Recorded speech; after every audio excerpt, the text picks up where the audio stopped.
The Chariot. Atop Drogon, Daenerys rallies her Dothraki, finally deciding to cross the Narrow Sea and take the Seven Kingdoms. The Chariot card represents progress, victory, determination, and journey. But the reverse can mean someone is going to act recklessly, and chaos will ensue. And so it did for Daenerys Targaryen. But there is another Targaryen who took a reckless journey on a dragon that caused quite a bit of chaos. Princess Arya was the daughter of King Jaehaerys I's older sister, Rhaena Targaryen. Arya and her mother, Rhaena, had some issues with each other, and emotions were strong in both ladies. Just before Arya's 13th birthday, she ran away from her mother's castle of Dragonstone. The girl who had never ridden a dragon before decided to pick Balerion, the Black Dread. Yes, Aegon the Conqueror's dragon during his reign. By this time, the Black Dread was old, incredibly willful, and very large. By the way, Balerion had been responsible for Arya's dad's death. Well, the person controlling the dragon was technically responsible. Balerion was the weapon that killed her father. Of course, the Black Dread didn't listen to the young princess, who had no experience with dragons, and instead took her to Valyria, where he was born. But there is a reason Valyria is avoided, and sailors steer clear of it. The Valyrians had practiced dark arts, blood magic, and experimented with the flesh of beasts and men to make monsters in this place. We don't exactly know what happened to the Black Dread and the princess, or what they encountered there. But when the Black Dread finally returned with her to King's Landing more than a year later, she was clothed in rags and sickly thin, sliding from his back and collapsing. When a knight touched the princess, he could feel her fever through his armor, and when he picked her up, she shuddered and twisted in her arms like something was moving inside of her. The princess died begging for death as she was cooked from within, her flesh growing darker and darker until it cracked, and her eyes cooked within her skull until they burst. She finally died from the shock of being immersed in ice, and that's when the snake hands and the worms with faces burst from her flesh. Here are the exact words of how a maester that took care of her described what he experienced. "We have told the world that Princess Arya died of a fever, and that is broadly true. But it was a fever such as I'd never seen before and hope to never see again. The girl was burning. Her skin was flushed and red, and when I laid my hand upon her brow to learn how hot she was, it was as if I had thrust it into a pot of boiling oil. There was scarce an ounce of her flesh upon her bones, so gaunt and starved did she appear. But we could observe certain swellings inside her, as her skin bulged out and then sunk down again, as if... No, not as if, for this was the truth of it. There were things inside her, living things, moving and twisting, mayhaps searching for a way out, and giving her such pain that even milk of the poppy gave her no surcease. We told the king, as we must surely tell her mother, that Arya never spoke, but that is a lie. I pray that I shall soon forget some of the things she whispered through her cracked and bleeding lips. I cannot forget how oft she begged for death. All the master's arts were powerless against her fever, if indeed we can call such a horror by such a commonplace name. The simplest way to say it is that the poor child was cooking from within, her flesh growing darker and darker, and then began to crack, until her skin resembled nothing so much, 7 save me, as pork cracklings. Thin tendrils of smoke issued from her mouth, her nose, even, most obscenely, from her nether lips. By then she had ceased to speak, though the things within her continued to move. Her very eyes cooked within her skull and finally burst, like 2 eggs left in a pot of boiling water for too long. I thought that was the most hideous thing I would ever see, but I was quickly disabused of that notion, for a worse horror was awaiting me. That came when Bennifer and I lowered the poor child into a tub and covered her with ice. The shock of the immersion stopped her heart at once, I tell myself. If so, that was a mercy, for that was when the things inside her came out. The things, mother have mercy, I do not know how to speak of them, but they were worms with faces.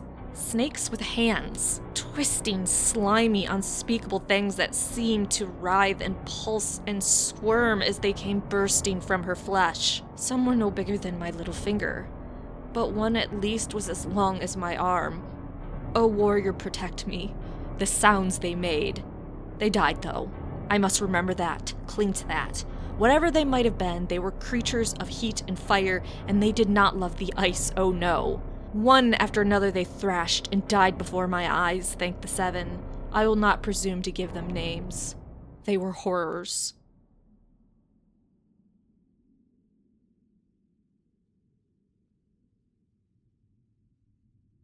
Judgment is represented by the Night King, the leader of the White Walkers. At Hardhome, the Night King raised his arms and turned the wildlings into whites, an army of the undead that would do everything and anything he commanded. He demonstrates this power, saying you cannot resist, just as at times we cannot resist being drawn into the past. So it is with Judgment. The card means return of the dead, when what could be buried or burned comes back to life. It might interest you to know that in the Seven Kingdoms, the feast day of our Father above is a holy day of the faith of seven, and is the most favorable day for making judgments. The feast day of our Father above that took place in 133 AC after conquest is perhaps the bloodiest, though. The hand of the king to Aegon III Targaryen, Lord Unwin Pike, decreed that on that particular holy day, those that had been previously judged would be finally punished for their crime. This was in no small part due to the fact the city jails were crowded to bursting and the deep dungeons in the Red Keep were almost full. The prisoners were marched and/or dragged out to the square before the Red Keep's gates to receive their punishment. Thousands of small folk came to watch. All in all, 40 thieves had a hand removed. 8 rapers were gelded and forced to march naked to the riverside with their genitalia hung around their neck. When they reached the riverside, they were sent to the wall via ship. Next, a poor fellow had his tongue removed for daring to say the seven brought a winter sickness to punish the Targaryens' incest. 2 pox-riddled whores were mutilated in unspeakable ways for giving pox to dozens of men. 6 servants who had stolen from their masters had their noses slit. A 7th servant, who took it a bit further and had cut a hole in a wall to see his master's daughters naked, they removed his hand and the offending eye. Then there were the murderers. 7 in total were killed. 6 simply got the noose. The 7th and the worst was an innkeep who had been killing guests of his he thought no one would miss and stealing their valuables for quite a few years. He was hanged as well. But first they chopped off his hands. And then they burned his hands in front of him. Then as he was hanging, they disemboweled him. Lastly, they killed a false prophet, a Pentoshi merchant found guilty of bringing the plague from Sister Tun to King's Landing, and a Grand Maester who was a traitor and a deserter from the Night's Watch. As I said, all in all, it was a great day for judgment. It's said that King Aegon III watched all of the bloodshed, the 40 thieves with their hands removed, the 8 rapers gelded, the hanging, all of it. He watched atop the gatehouse battlements with no expression, ignoring the cries for mercy from the prisoners down below. The Fool is represented by Tyrion Lannister on this card, a man that turned his back on a dragon. Terribly foolish, and yet ultimately had success. A man that saved his city from Stannis Baratheon's army, who traveled to the Wall and helped put Bran the Broken on the throne. The Tarot Fool, numbered 0, stands outside the sequence of the major arcana cards. Tyrion is the outsider, despised by most of his house and people throughout the Seven Kingdoms. Witty, brave, and brilliant, he is destined, like the Fool, to be both part of the world and apart from everything in his world. But this imagery of a man turning his back on a dragon has me remembering the story of a prince that turned his back on a dragon and wasn't as lucky as our Fool. There was a Dornish prince hoping to secure a marriage alliance with the Dragon Queen, Daenerys Targaryen, that sailed to Essos. But the queen was not interested in the prince, and soon the boy became impatient and upset. Well, the Dragon Queen also pieced out on her dragon to the Dothraki Sea, so the prince made a rash decision. See, the Dragon Queen was called that because she had dragons, 3 to be exact, but 2 were chained up to protect her people. The Dornish prince decided if he couldn't have the Dragon Queen, he'd at least have a dragon. The prince believed given his dragon blood, his Targaryen ancestry, he would be able to tame one of the dragons, so he went to the pit where the dragons were kept. But he made a grave mistake. While trying to tame one dragon, he turned his back on another. The dragon the prince had turned its back on did not like him in his home and bathed the man in dragon fire. His companions recall seeing him covered in flames and hearing his screams. For 3 days the prince lingered on the edge of death, covered in vicious burns. He was given the absent Dragon Queen's bed to die in.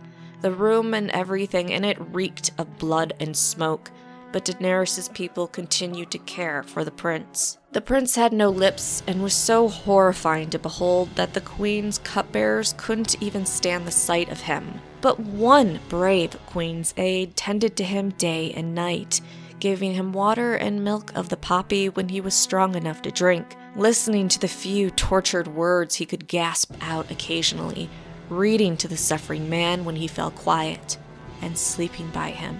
Those that saw what was left of the prince agreed that it would have been better if the dragon would have simply devoured him. Fire is a hideous way to die. The prince died on the 3rd day, just before first light, taking his last shuddering breath in the bleak, black dawn, with rain pouring down.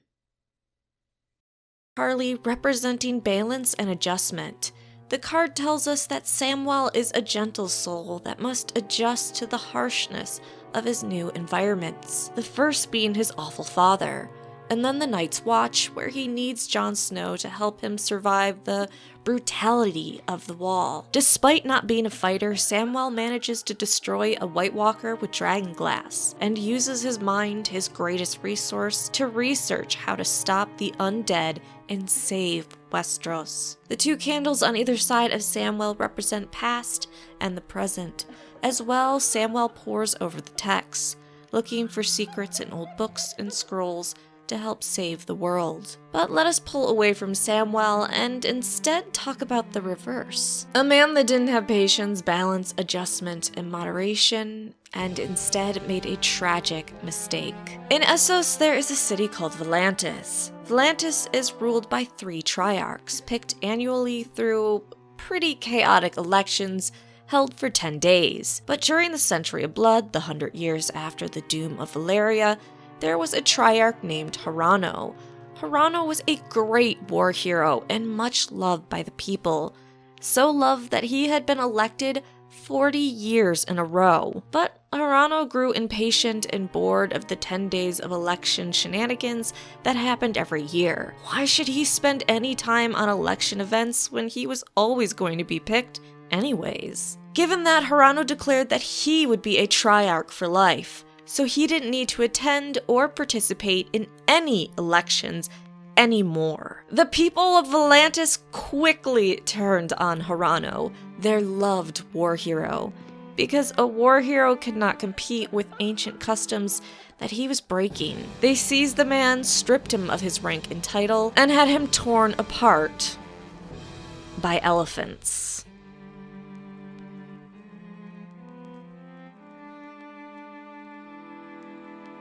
The World, a great card. A map of Westeros depicts the world, which to those fighting for the throne, those depicted by the creatures of the sigils, House Stark, Baratheon, Lannister, and Targaryen, it is. The animals represent the 4 corners of the Westerosi world. Interestingly, this is the final card in the major arcana, and then the cycle restarts to 0, the Fool. Sorry, I just had a side thought. Have you ever heard of 𝑦ℏ, the legendary demon tree? 𝑦ℏ is located on the Iron Islands. It was from its pale wood that the first longship was carved by the Grey King, the legendary ruler of the Iron Islands for over 1,000 years. 𝐴𝐽𝑐 the demon tree's description of having hard pale wood makes some believe that it was actually a werewood, or the story was inspired by the werewood, which is made more evident by the fact that the demon tree has a favorite pastime, consuming human flesh. As the first men hung the internal organs of those they sacrificed to the old gods by putting them in the branches of the werewoods with faces, that makes sense. But whether 𝐴𝐽𝑐 is actually on the Iron Islands and actually is a demon tree isn't what I really want to talk about. There are some that think the demon tree is actually beyond the wall, feeding on Bloodraven, controlling him.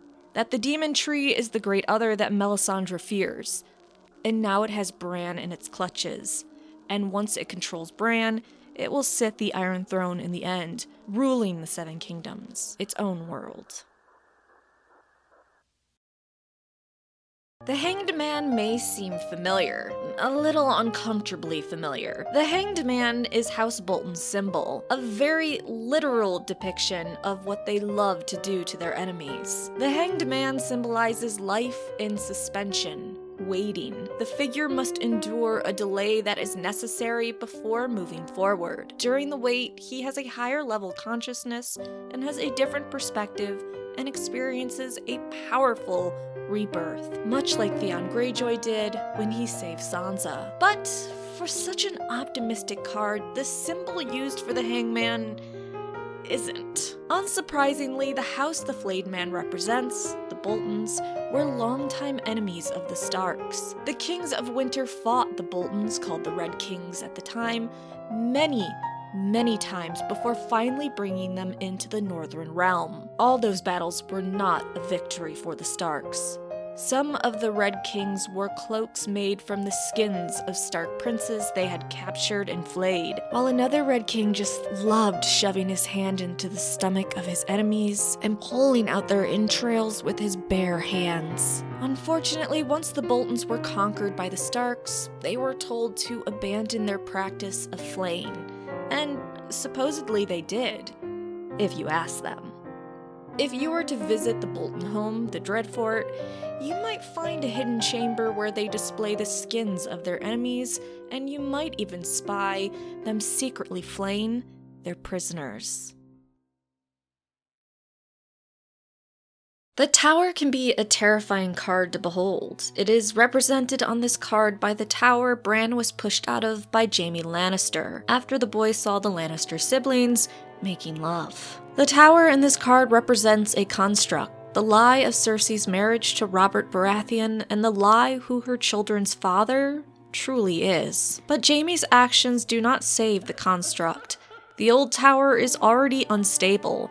The Lannister-Baratheon power is about to crumble. This card stands for the light of truth and downfall, but it can also mean a shocking event, sudden change, and chaos that you aren't necessarily responsible for. Which of course reminds me of a tale of a Targaryen queen and prince that bore horrific events for something they also weren't responsible for. The Dance of the Dragons was a terrible Targaryen civil war that occurred from 129 AC to 131 AC, which saw the death of a lot of dragons and Targaryens. When Rhaenyra's son was killed, her husband, Prince Daemon, promised vengeance. Eventually, a pair named Blood and Cheese served their revenge.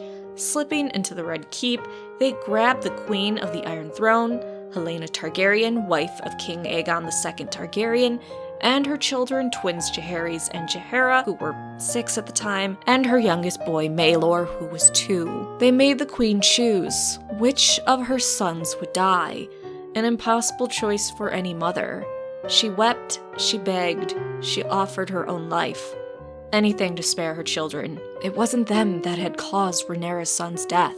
It wasn't even her fault the entire civil war had started, but her dumbass mom and her brother husband. But they didn't care, and they told her to choose soon, or they would rape her little girl. Then they decided she had to pick now, or they would kill them all. Helaena hoped picking her youngest child, Maelor, because he was 2, and not her husband's heir, that it was the best choice to make.